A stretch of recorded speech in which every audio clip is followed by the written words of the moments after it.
Wellness, Jamaica Moves, the Heart Foundation of Jamaica, the National Health Fund, and Japan.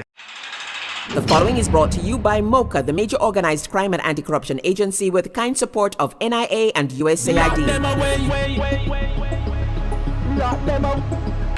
Criminal minds think they are cunning. The major organized crime and anti-corruption agency have them running. Your friend a shout, come scam. Take time running, because we ready for the ops. Drive up on your block, step out now the block. Cyber take about your laptop. Pull up every lock, no evidence to drop. We put it in a cuffs and now we have the underground. Sin you say scam, you better look out for. When you move corrupt, better look out for. Feel say you get wet, look out for. Look out for, look out for.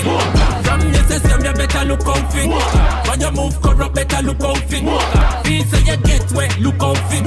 Look out for, look out for. The proceeding was brought to you by MOCA, the major organized crime and anti-corruption agency with the kind support of NIA and USAID. MOCA. Me, I go show them my way of justice. I'm abused.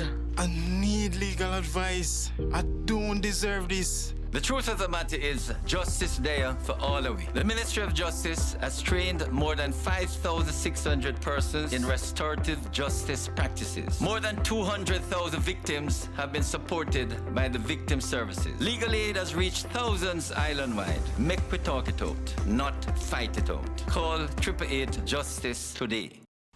Motorists, certificates of fitness are now digital. Here's how it works. First, make your payment at TAJ inline or online. Then, take your receipt along with your vehicle to an Island Traffic Authority service hub for physical inspection. A valid email address is required to receive your digital fitness. Once the inspection is complete, your certificate number will be sent directly to your email. To access your digital certificate, visit cgds.gov.jm/fitness, enter your certificate number and the chassis number, and view your certificate online. New validity periods are here. New vehicles, 5 years. Vehicles 10 years or less, 3 years. And those older than 10, 1 year. No more paper certificates. Just secure, digital access, anytime, anywhere. For more information, connect with us via email at info@ita.gov.jm or on social media at Island Traffic Authority.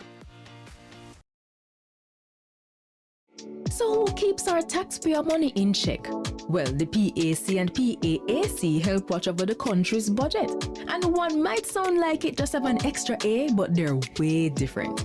Here's how. The PAAC and PAC are two committees that watch the money. The Public Accounts Committee reviews government projects after them close. They do a post-audit check to see what problems arose with the costs and call officials to explain decisions that cause budget mismanagement. And then they recommend corrective action. So the problem will happen from when, not happen again. But what about the money we are spending right now, the PAAC? That's how Public Administration and Appropriations Committee pretty much means your money will protect as it happen, we check. While projects go on, things are fair accurate. As government spend the nation's budget, PAAC reviews it. They examine proposals and summon officials to find problems before them don't use it. So the PAC and PAAC are two parliamentary committees that watch over the country's wallet to protect the budget and keep it in check. And you can get involved. Just visit jampja.org.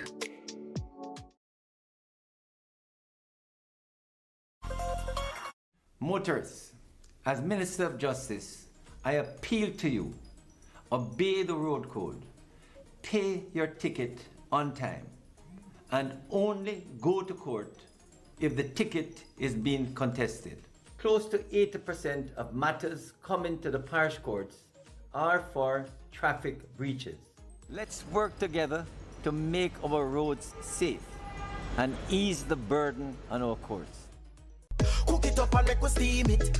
Fresh so me need it, tilapia a real fish. Cook it up and make we roast it. Farm fresh so me need it, tilapia a real fish. Grow smart at the best part. Food for thought so me have to eat smart. Easy catch, fully net. A tilapia so you don't know what's next. Cook it up and make we fry it. Fresh so me need it, tilapia a real fish. Bring home the best in freshwater fish. High content of vitamin B3, protein and potassium. Tilapia, simple, healthy, delicious. Na na na na na na. We want a piece for Jamaica. Yeah, yeah. We have to be our brother's keeper. Yeah, yeah. Jamaica live good, yeah. I make we enjoy life. What we feel safe at night. Jamaica live good. I better you and I. No say we future bright. Jamaica live good. Come together as one. I make the violence the world. Yeah. Overtake and bring back everything. Bask in the awesome Word of God and the life-changing experience of fellowship. Bask in the revival time, 8 a.m. on Sundays, right here on the People's Station.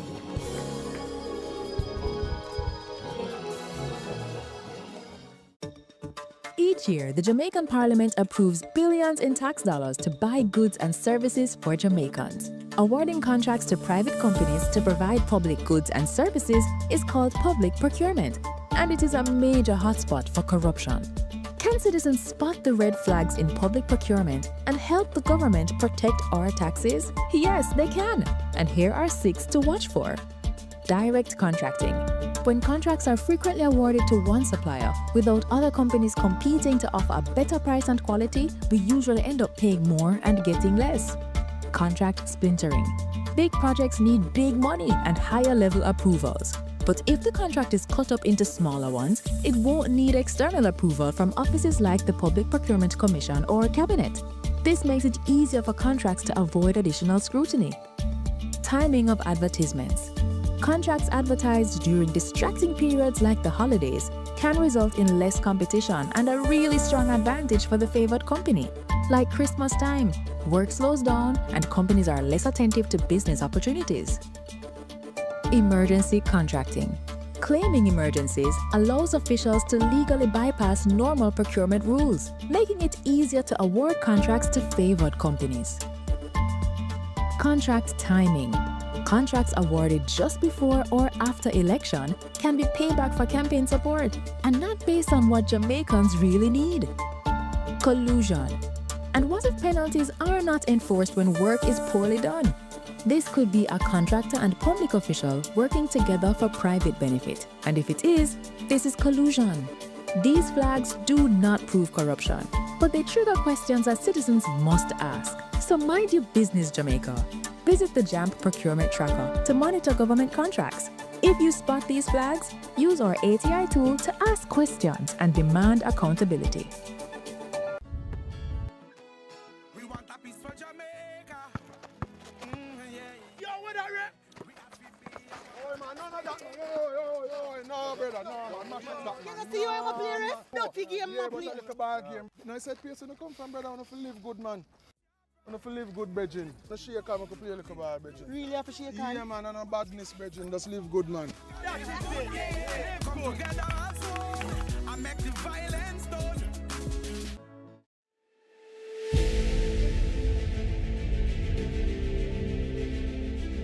Are you an entrepreneur producing an excellent Jamaican product or service?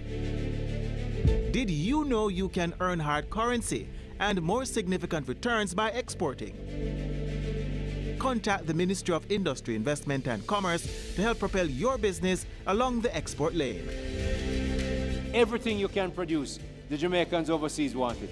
We're not going to get rich by just bringing down the debt. We're going to get rich by exporting a lot more. So grow exports, create job opportunities, drive economic growth through exports to make Jamaica a richer and much more prosperous country.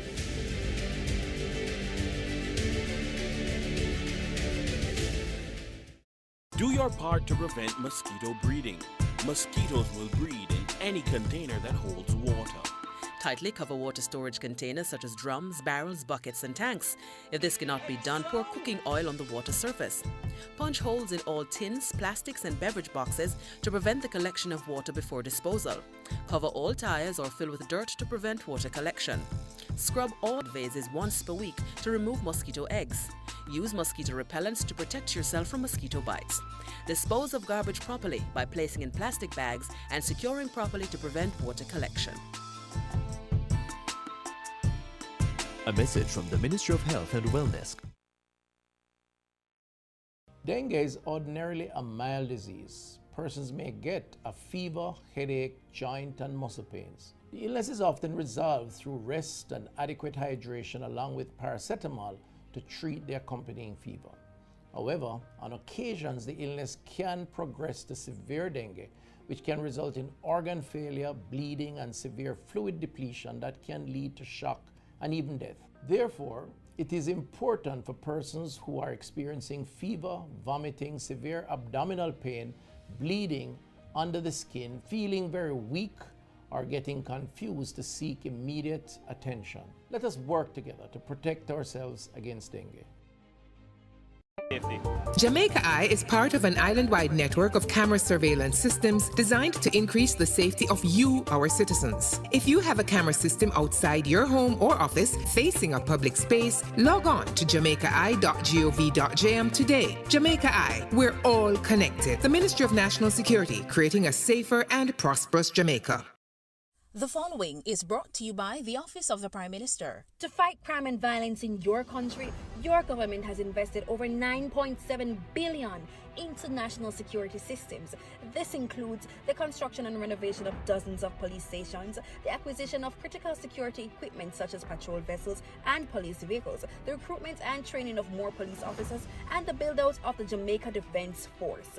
Your government is investing in your safety. We are building Jamaica. The proceeding was brought to you by the Office of the Prime Minister.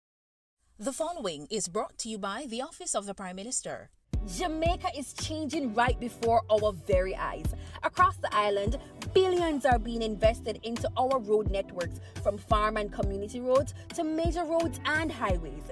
Dozens of communities across the length and breadth of Jamaica are receiving access to reliable potable water for the very first time. And thousands of Jamaicans have become homeowners thanks to the historic shifts in policies of the National Housing Trust, making it easier for Jamaicans to receive funding. Not to mention the record number of houses being built. Never dreamed you would own a home? No matter your circumstance, home ownership is possible for you, thanks to the government's new social housing program specially designed to meet the needs of poor Jamaicans at no cost to them. We are building Jamaica. The proceeding was brought to you by the Office of the Prime Minister. Send the something and come back. Back to sender! God, I thank you so much. Miracles await and miracles abound. Tune in every Sunday at 7 a.m. for your share of the Miracle Revival Hour with Reverend Dr. Blair. Come for the word, stay for the worship, right here on PBCJ. Miracle worker, work one for me. Most Jamaicans will tell you corruption in politics is deep-rooted, and that's just so it's said, and nothing can do about that. But actually, there is, and another 152 countries are doing it. It's called asset declaration, and it works best where citizens themselves understand it and help to ensure the law is enforced. Corruption happens when public officials abuse their power to benefit themselves, family, or associates. Jamaica's Integrity Commission Act was designed to prevent corruption, and here are 5 things you should know. 1. Under this law, every year MPs and senators must report what they earn, own, and owe, and if they don't, they'll be sanctioned. 2. Their report must include the same kind of information for their wife or husband and children. 3. If they get a gift worth more than $100,000 from anyone who's not family, they must declare it. 4. A summary of the declarations of our Prime Minister and opposition leader must be published where the public can read it. 5. Parliamentarians can now be prosecuted by the Integrity Commission. They can be fined up to $2 million or serve up to 2 years in prison if they don't file the declaration or if they give false information, and $500,000 for not filing on time or ignoring requests for information. Unfortunately, our parliamentarians made changes that prevent the public from knowing when they've broken the law or when they're being investigated. We really need to change that. Visit jampja.org to find out more about the act and to track if your MP is obeying this law. If they're not, JAMP's MP Tracker will help you write, tweet, or call your MP. Ask them, you submit your declaration yet? The Integrity Commission clear you?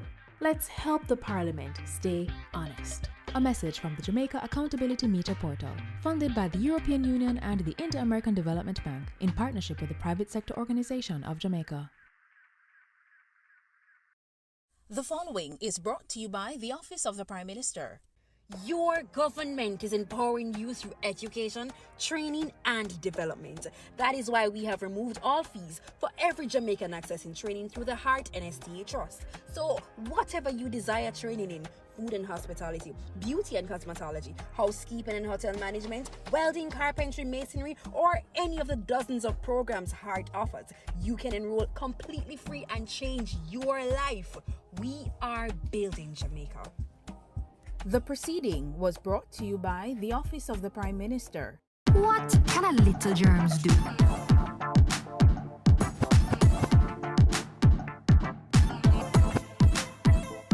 Pink eye running belly, even flu. Germs can make them happen.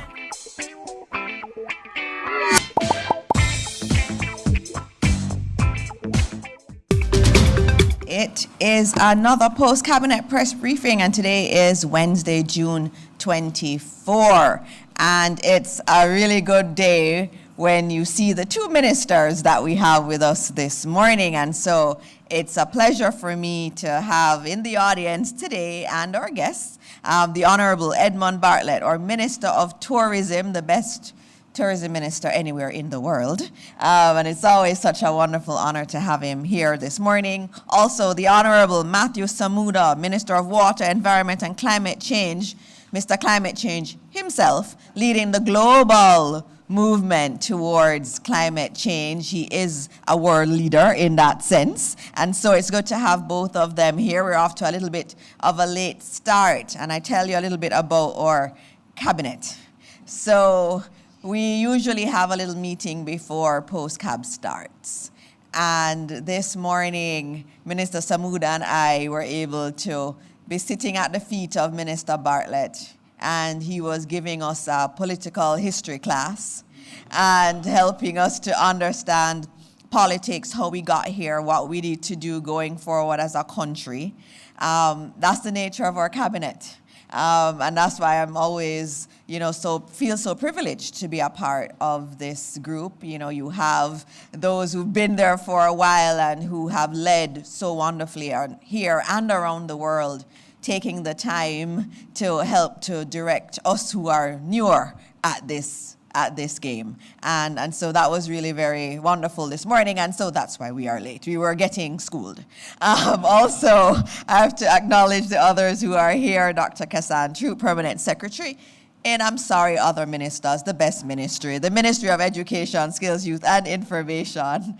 Ms. Jennifer Griffith, Permanent Secretary in the Ministry of Tourism, a really wonderful PS also. When I was a young public servant, she was always so kind to me, and I've never forgotten how kind you were, and so it's really nice to have you here, PS Griffith. Also, one of the, real rising star PSs also, we have Mr. Wayne Robertson with us, who's Permanent Secretary in the Ministry of Water, Environment and Climate Change. We also have Donovan White, our Director of Tourism, Dr. Kerry Wallace, Executive Director of the Tourism Enhancement Fund. We have senior technical staff from all of the ministries represented here. We also have student leaders from the UE Guild and UTech Students Union, and also CMU's Union. And as always, I say good morning to the members of the media who are here, and of course, Jamaicans watching at home and abroad. We are going to get straight into it this morning. We're going to be starting off with the wonderful Minister of Water, Environment and Climate Change, who remembers the map and every single water system that exists in Jamaica. He knows them and he can just reel them off. I don't know how he does it, what he does at night. He studies all of this stuff, but he is absolutely amazing. Always great to hear him speak and to show you that he really has full command over his portfolio. So please join me in welcoming the Honorable Matthew Samuda.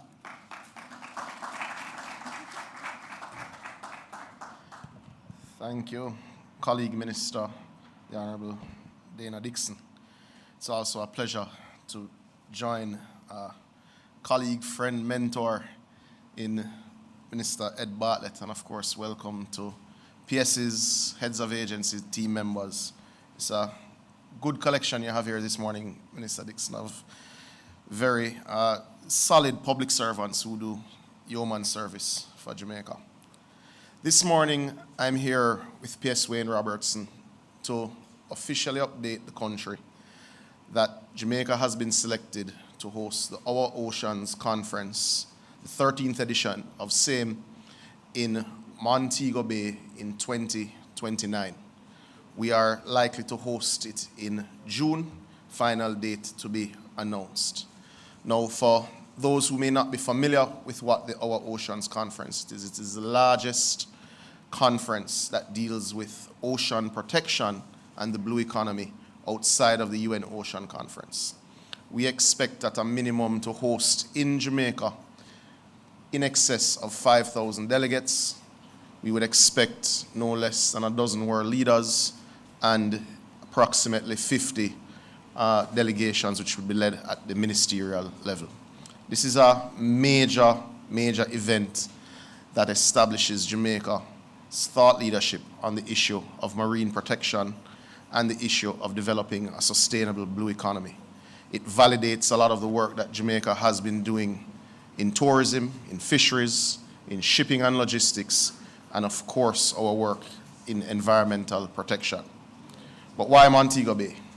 Well, A, it's beautiful. B, it has sufficient room stock.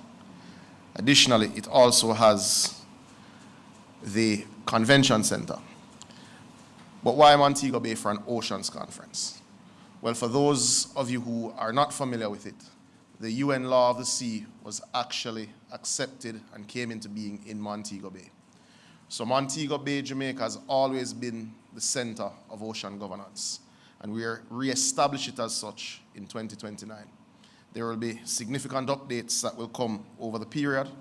Over the next year, we will establish our planning secretariat, but we will keep you up to date as we move forward with the planning of this significant global event in Jamaica. Last week, I had the privilege of representing Jamaica at Our Oceans 11 in Mombasa, Kenya. And while present, I wish to provide an update on 5 matters that should occupy the attention of members of the media here. Firstly, Jamaica had the opportunity to sign and join the Caribbean Ocean Coordination Mechanism. This is a mechanism that shares the burden of environmental management of our shared Caribbean Sea. This is a mechanism which is anchored by UNEP, and we will send out the respective details, but it is something that puts Jamaica in a leadership position to manage a lot of the issues that face Caribbean nations. We also had the opportunity to join and sign the Ocean Acidification Alliance. This is an alliance of scientists that are specifically focused on the issue of ocean acidification, which is critical to the health of our coral reefs, which is critical to the health of our reefs, which is critical to fisheries and indeed to tourism. We also joined what is called the Action in Blue Regional Network, which is focused on coordinating the protection of 30% of the Caribbean Sea. That is something that Jamaica would have lobbied for from as far back as 2015, when Jamaica joined what is called the High Ambition Coalition for Nature, which led the way in calling for 30% protection of our marine environment. And finally, Jamaica also joined what is called the Mangrove Breakthrough, which is managed by an alliance which is chaired by Colombia and Jamaica in understanding its need for support in protecting its mangroves, especially along the south coast where we are exposed to heavy storm surge in times of storms and have low coastal defenses, has joined this breakthrough and will be working with partner nations and institutions to ensure that we step up our work in mangrove protection and indeed restoration. While there, I also had the benefit of a bilateral meeting with the Green Climate Fund. And to note, they're also here currently in Jamaica for a technical mission.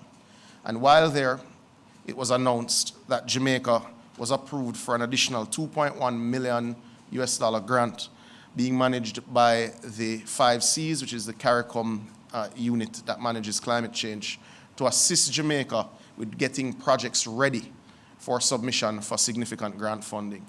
This project, the specific name of it is the strengthening of Jamaica's climate response mechanism. But this works with the DBJ, the Ministry of Finance, the PIOJ, and indeed JSIF to ensure that we have projects which are ready that can be funded and we have the right projects queued up. So last week was a busy week for environmental action and indeed ocean action in Jamaica, and I thought it important just to give you that brief update this morning. I do have also the benefit, just for a few more minutes, I won't take up too much of your time, Minister Bartlett, ahead of your presentation, but I would like to spend a moment just to deal with 3 matters raised in the Parliament yesterday by the opposition spokesperson on water. The first one I noted covered in the media this morning was his claim that politics is being used for the distribution of water projects. That is abject nonsense. And that is easily provable, and I will read through some projects, and I'm sure you'll know the communities and know that they do not support in elections the government of the day. The first one, and I'm bringing it up here, is a project that will be funded by the Caribbean Development Bank. Jamaica will this year go to market for $5 billion of contracting services to do projects that include the areas of Agwater, Vale, and Jordan Run. Now that water system will serve all of Central St. Mary and Southeast St. Mary, which currently sit on the opposition benches by way of members of Parliament. We will also, in that project, be doing work in Mason Hall. We'll be doing work in Albert Town and Ulster Springs, Southern Trelawney. But we will also be developing a major system in Union, in Balaclava, in Northeast St. Elizabeth, which also sits with the opposition. We'll be developing the Port Morant Erie Castle water system in Eastern St. Thomas, which doesn't sit with the government of the day. And we'll be developing the Green Park water system, which is a system that connects both Northwest, Northeast, and yes, Southeast St. Anne, which is the only constituency that has never sat with this current administration. So yes, we are developing a lot of water systems, but the projects are equally shared. The point was made around the number of capital projects, but it left out a critical element. The 2 largest capital projects underway in the water sector benefit all Jamaicans. They're nation-building projects. The first is the Western Resilience Project, which was a source of much discussion. That project, you'll recall, will see a pipeline run from Martha Brae all the way to the opposition spokesperson's constituency in Western Westmoreland. That will connect with a major distribution main, 2 water treatment plants. One at Great River, which is on the boundary of Hanover Eastern and, of course, the western side of St. James, and the other, which is the Martha Brae treatment plant. Now, the last time I checked the budget, we are spending $11 billion this year on this project. The last time I looked at the map, that pipeline will run through Eastern Hanover, Western Hanover, and Western Westmoreland. I can't imagine how such a ludicrous statement could be made when $11 billion is being spent and 3 of the constituencies that will benefit the most are indeed held by the opposition. It's nonsense, and it should be rebuffed as such. The other point which was raised, which needs to be addressed, was that we should re-look at the Western Resilience Water Project because there were sufficient sources in Westmoreland, being the Roaring River and the Carburetor River. The numbers quoted are accurate. Those are 2 of Jamaica's most productive water sources. But at the beginning of the presentation, it was said that what Jamaica needed was an integrated set of water systems, not systems set up individually. This project actually does that. So I'm happy to see that he actually supports what we're trying to achieve. This project interlinks the water systems, certainly this phase, of Logwood, in Western Hanover, of Great River in Eastern Hanover, and goes as far as integrating the supply from Martha Brae. So he called for exactly what we are doing. But he left out, in mentioning the Roaring River supply, that a subset of this project, which is phase 2, will see the development of a water treatment plant in Roaring River, which will supply Savlamar, and we'll see from the southwest end of the island the interconnection, and you're starting to build your ring road of sorts of pipes coming around the tip of the island. So you'll be interconnecting water systems as far as White River on the boundary of St. Mary, St. Anne. You'll be building a new water treatment plant at Rio Bueno to facilitate the continued growth in northern Trelawney. You'll be interconnecting those systems from White River, Rio Bueno, Martha Brae, Great River, all the way to Roaring River. That's exactly what we're doing.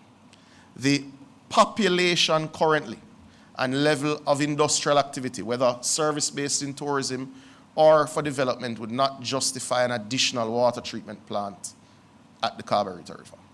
You simply don't have enough consumers of same when we have completed this project to develop another water plant, treatment plant. What is needed in Westmoreland and Hanover, and is needed right across the country, is indeed significant upgrades of our distribution system. Our line losses, as is reported by the OU, are still hover in the range of 70%.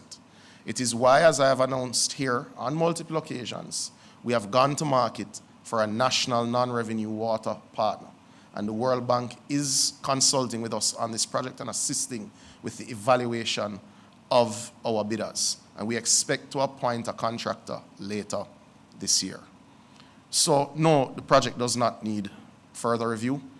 The project was endorsed by other things said by the member yesterday, and we are certain that what we're doing is indeed in the best interest of Western Jamaica with this water distribution main upgrade, with the upgrade of 2 water treatment plants at Martha Brae and Great River, and yes, with the construction of 2 new water treatment plants, one which will be at Roaring River, the other which will be at Rio Bueno.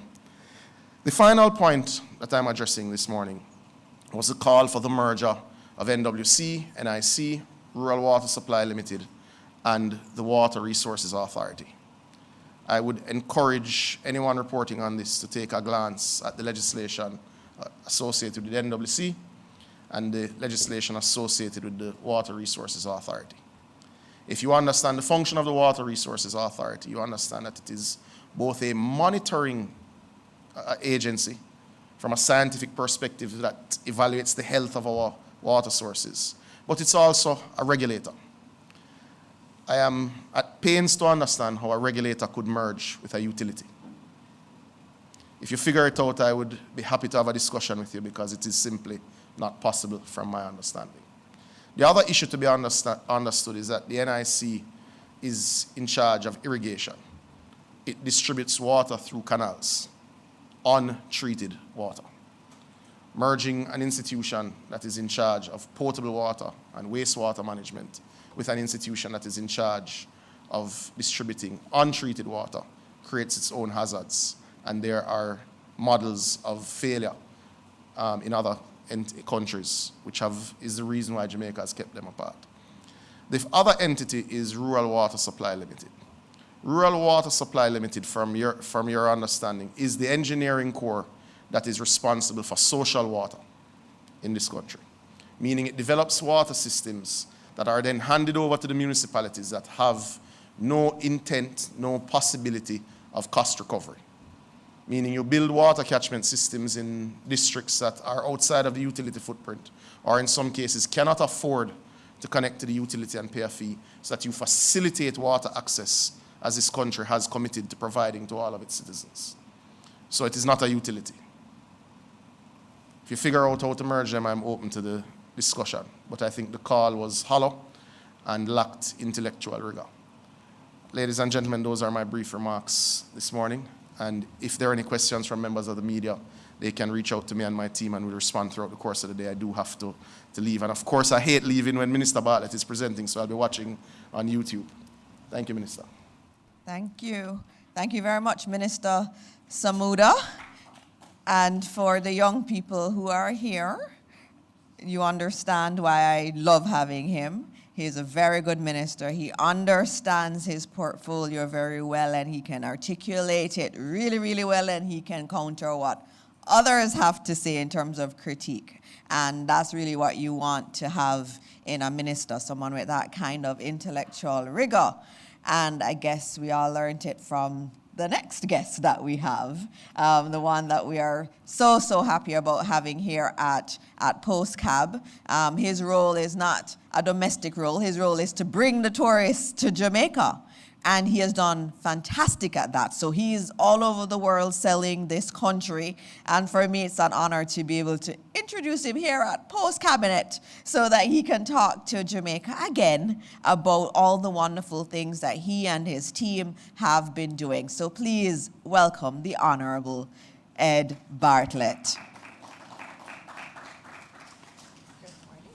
Thank you so much, Minister Dr. Dana Morrison, and the convener of these very valuable post-cabinet sessions that bring clarity to many issues and elucidate so much that might have been obscured by the very term she used, the rigors of cabinet deliberations, which are sometimes very long and extended and long-winded.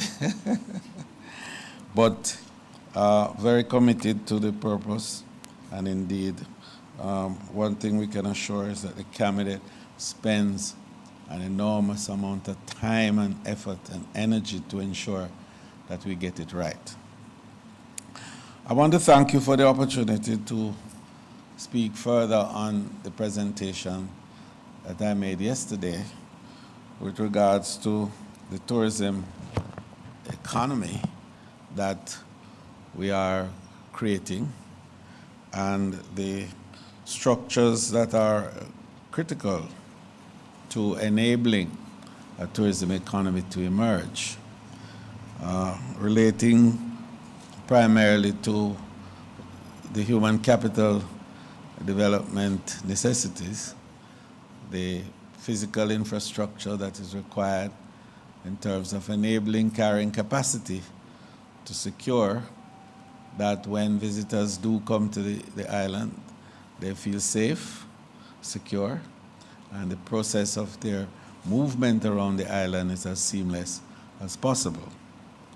And then to ensure that there is a community space that enables for this level of safety and security as well.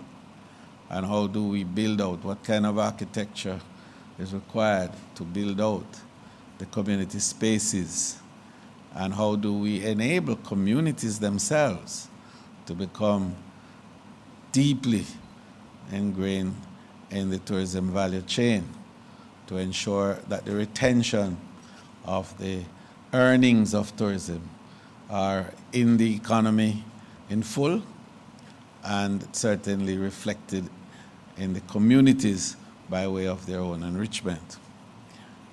The building out of the human capital development side is central. We spend a lot of time and energy on that.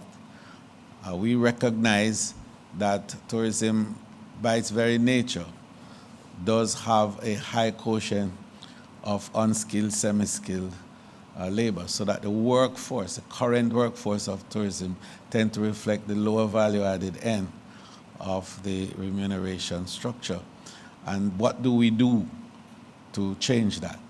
And it's a very important part of what creating a tourism economy is all about.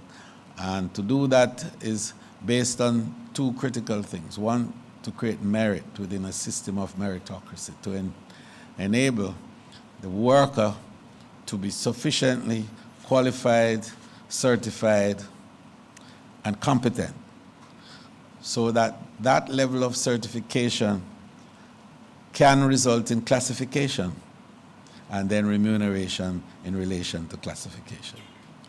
And so we've been working on that. We established the Jamaica Center for Tourism Innovation in 2017, which is a pathway certification facility that enables competent workers who are not certified to become certified on the job.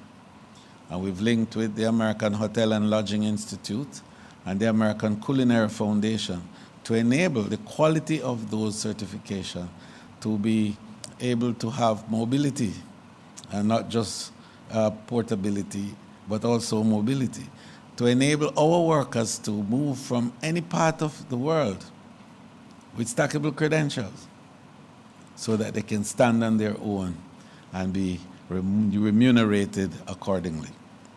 And then we have to think about the whole labor market arrangements.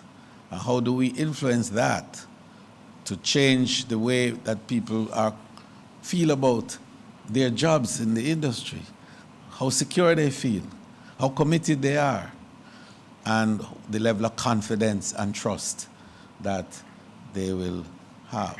And so we looked at the ecosystem around and how do we provide, firstly, social security.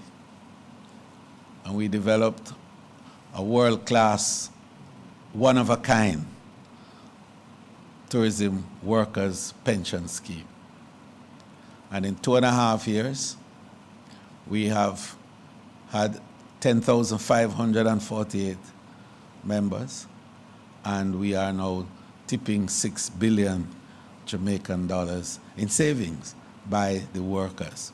And this is expanding, and it will one day will be the largest pool of affordable capital in Jamaica to enable investment in infrastructure and many other areas for us to build schools, hospitals, and other such things. The second area after is housing. And we spend a lot of time working through that. The Tourism Enhancement Fund started that process by providing the first $1 billion for infrastructure development in unregulated communities. There's another colloquial expression for that, which we don't use very regularly in tourism.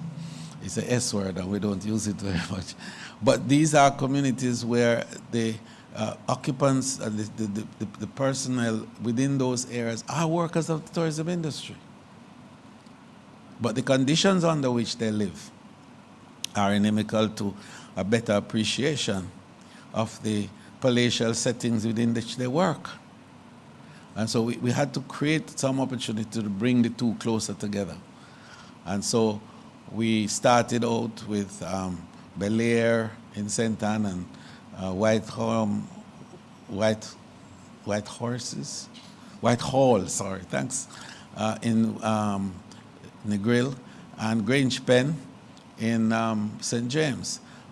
We also did Lilliput, we did Flanker, we did Norwood.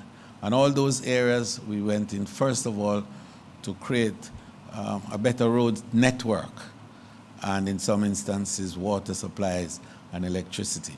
But perhaps the best and most significant statement that we've made in this regard is the Grange Pen development, where we actually bought 250 acres of brownfield and greenfield areas from FinSAC, the Tourism Enhancement Fund, and we have spent over $1 billion to rehabilitate the brownfield areas. It's 95% completed now, and what we have done is to put in roads in everywhere, electricity in every corner, water supplies, and sewage arrangements. And finally, to provide 535 titles for the 535 families that are in that area. So we are going beyond that now. In the greenfield area, where there are 98 acres, we're building 1,500 houses through HAJ, and they have completed a JV with Czech. And we're expecting to break ground for that in September, 1,500 houses for the workers of the tourism industry. Just a little beyond that at Barrett Hall, NHT has already broken ground, and the work has started for 1,500 houses also within that area. So the workers were looking at new housing arrangements for about 3,000 in total, but we are requiring every single investor who comes to Jamaica and builds hotels larger than 500 rooms must have a housing component for the workers. And so far, we have seen the hoteliers responding well. Palladium is building 1,000 more suites, and they're building 600 units for the workers. Princess has already a facility for 500 workers. Excellence is adding 100 new units, and a number of new investors have actually purchased land already. The Hard Rock, colloquially called Hard Rock, but it's really Unico, they have bought lands for housing. Palladium, Moon Palace, which is also, they have also bought lands. Iberia Star, they bought lands. So we are seeing that this whole idea of enabling a worker environment that is more conducive to high levels of productivity and greater security of the worker is emerging. So what is intended, I will speak about in a minute when I get into Tourism 3.0, because the outcomes of which I spoke earlier were in the second phase of tourism's development. The first phase, as I indicated yesterday, was, let's say, 1955, when the Tourist Board Act was promulgated and we established the Jamaica Tourist Board as the central organizing unit for tourism development in the country. And then we started with some of the pioneers like Abe Issa and John Pringle and so on, and they did marvelously well to establish Jamaica, then as the playground, as they call it, for the rich and the famous. But that was good, and it set the stage and created brand Jamaica in a sense, and made the people of the world recognize that tourism can happen in Jamaica. Well, after the 80s, because tourism began to grow, and we reached, I think, 227,000 stopover arrivals in 1962. And then we started to make tourism now a driving force for job creation and employment.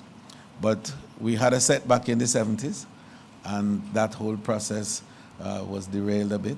We came back in the 80s with energy and strength, with establishing tourism for the first time as a ministry under the leadership of Anthony Abrahams, who is the first minister of tourism properly in Jamaica's history. And then the late Honorable Hugh Hart became the second minister of tourism. And tourism really took off in the 80s. It continued in the 90s, and in the 90s into early 2000, we saw massive expansion in the tourism, particularly in terms of inventory. New hotels came. We saw the expansion of the all-inclusive concept in a big way. And then we established institutional arrangements to support this. The TPDCO was established. The Tourism Enhancement Fund was established. And we saw also that JAMVAC took on some energy as a driving force for airlift security in the country.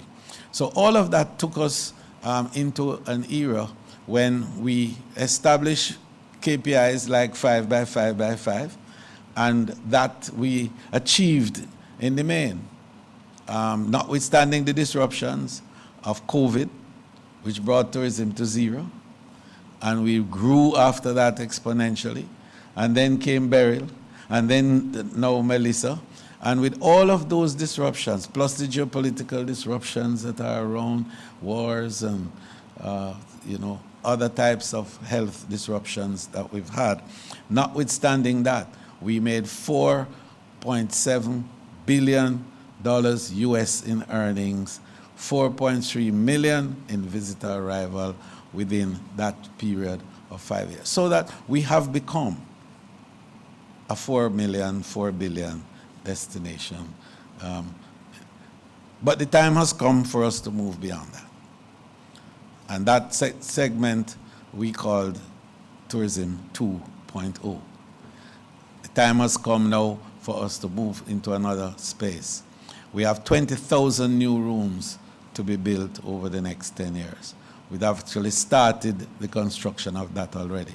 Just in the Lilliput Rose Hall area of St. James, there will be 6,000 new rooms. 2-3 casinos that will be within this space from Green Island to Trelawney. Expansion in terms of villas and apartments. The emergence of the sharing economy has created a new dimension to accommodation for visitors across Jamaica. Today, the so-called Airbnb, as is referred to, constitutes some 30% of all the visitors who come to Jamaica, with a large portion of the foreign exchange generation being ascribed to them. So managing and enabling the development of all of these in the future has to be considered. We want to look at now how to treat with the new workforce that is going to emerge as a result of technology, AI, and all the cognitive systems that are now influencing the experiences of tourism and the arrangements around tourism. So we have to think through how do we create the capacity of our people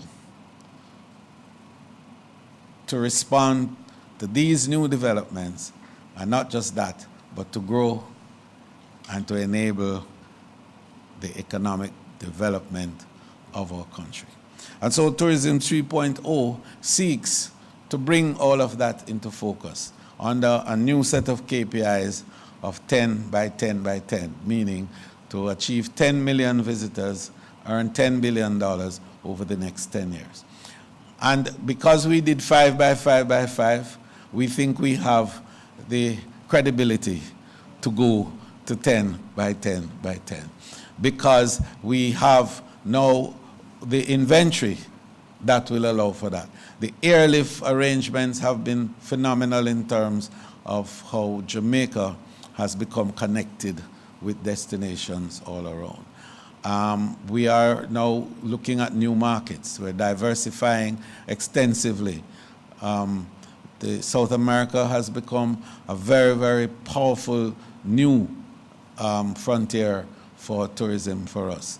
Already we have the US, which is very strong, Canada, which is very strong, the UK, that is very strong. Now South America is taking on the next strength, and then we move beyond that to the Middle East, to Asia.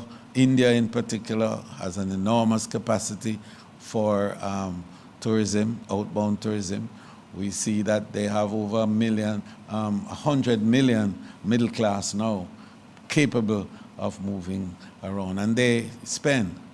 That's the important thing. They have large weddings, and they spend a long time when they come, so that's very important for us. So what am I indicating to you, therefore, is that the need then for a new architecture is evident.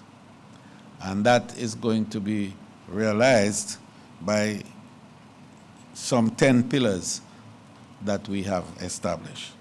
And yesterday I spoke a bit about them, and today I want to just quickly reiterate, because I think it is important that we recognize the new architecture that is being developed around tourism and the significance of enabling us to be able to drive the level of support that is required in this regard. Firstly, is to build out your marketing architecture.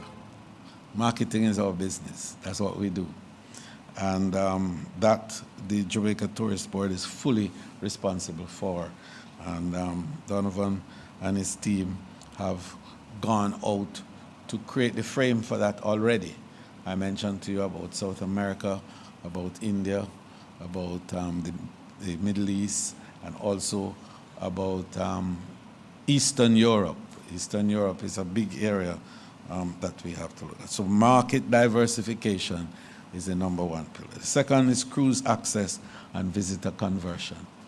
And so far, we have recovered fairly well with cruise. This year we're expecting 1.5 million cruise passengers, which is very close to our best ever. The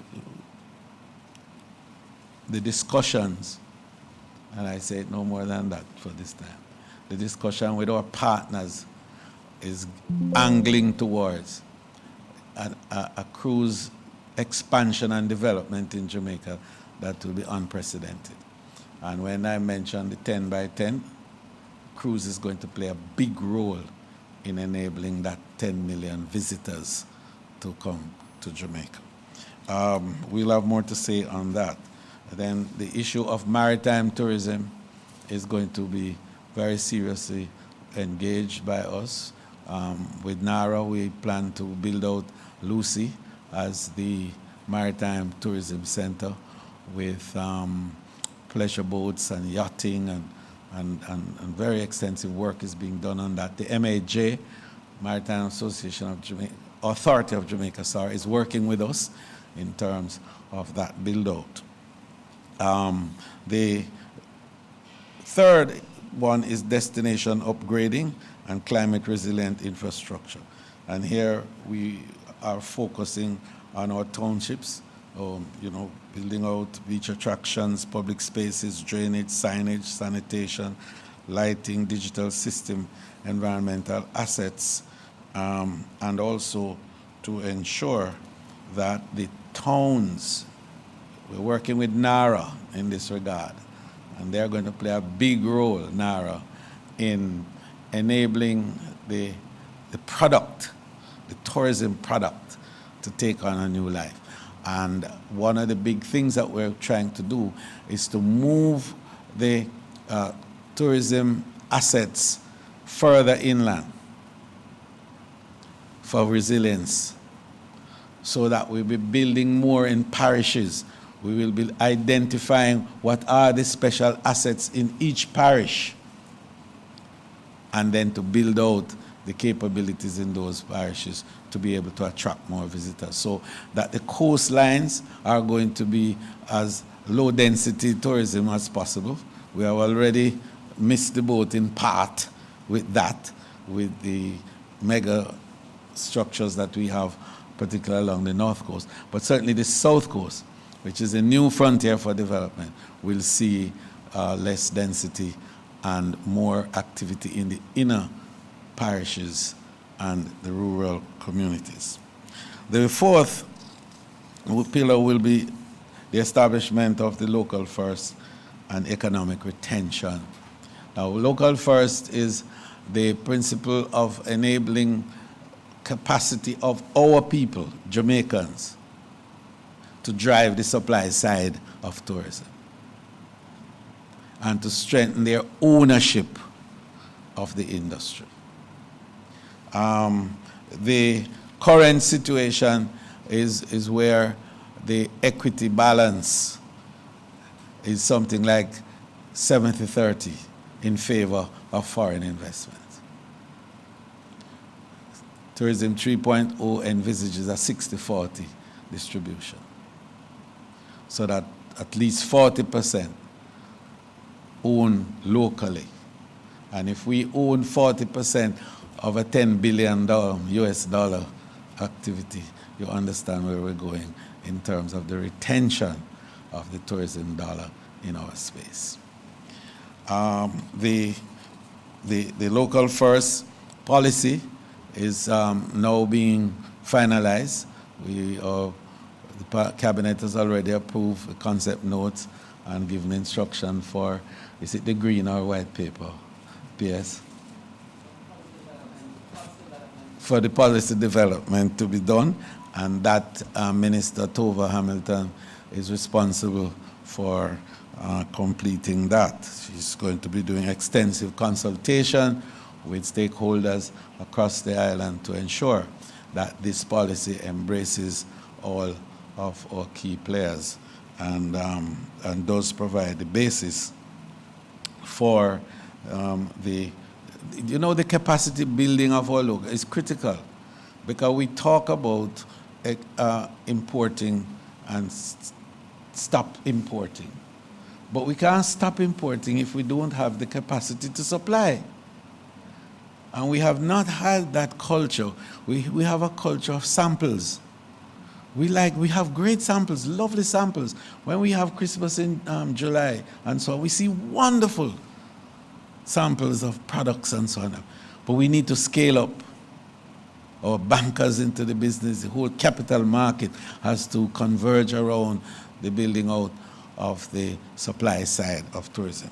So we are going to be establishing for the first time, and this now is on leg 5, the Tourism Logistics Supply Center.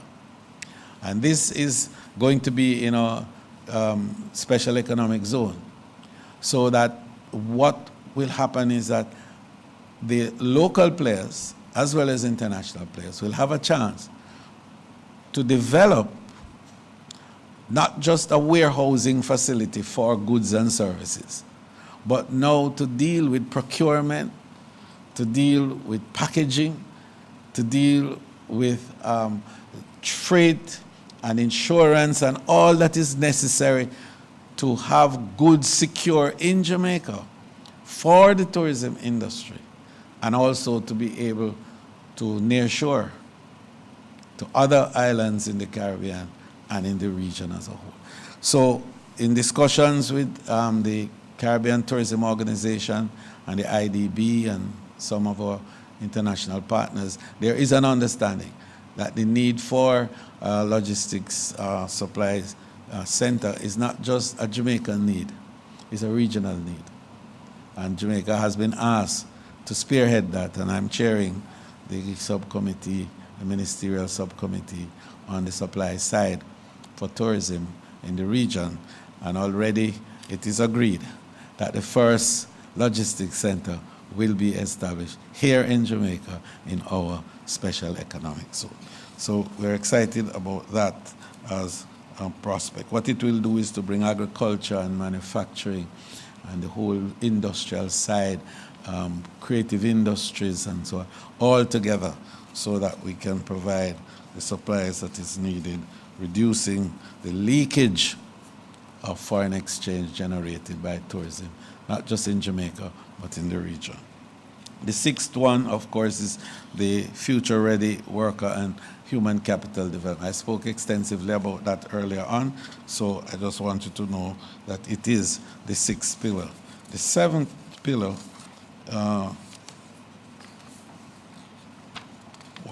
the seventh pillar is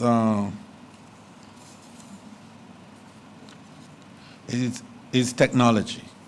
Is about now creating credentials that build progressively to certify real competence and unlock new employment and advancement opportunities across the sector.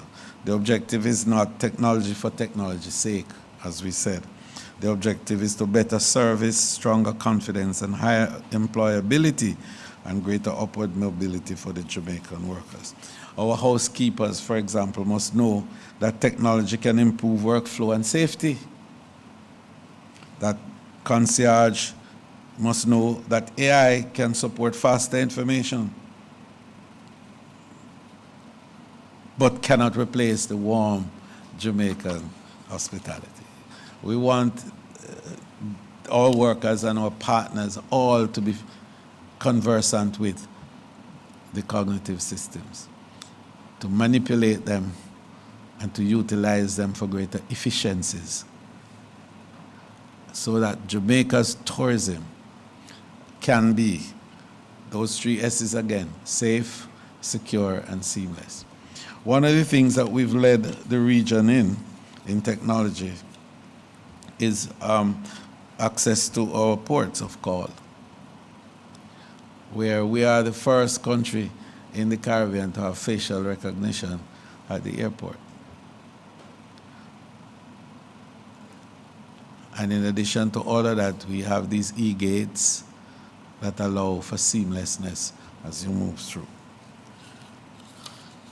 So we we're moving to enable a wider perspective. I'm closing at that point because we will have an opportunity to talk about the enabling legislations that will constitute the next 3 pillars of the 10 that we're talking about. We'll be establishing the Jamaicas for the first time. We'll be establishing a new authority for tourism. And that will be resulting from the repealing of the Jamaica Tourist Board Act and also the River Rafting Act, and then to create the new Tourism Authority Act and to establish the Tourism Authority. Now, the Tourism Authority is not just about creating another layer of bureaucracy. It is about creating the institutional.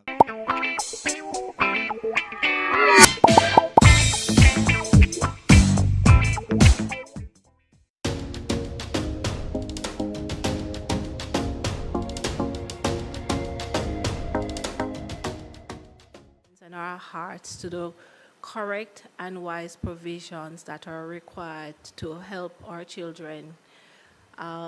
Give us the grace to understand the nuances of each provision and the experiences that have been had. Bless this committee. Through Jesus Christ we pray. Amen. Thank you, Julia.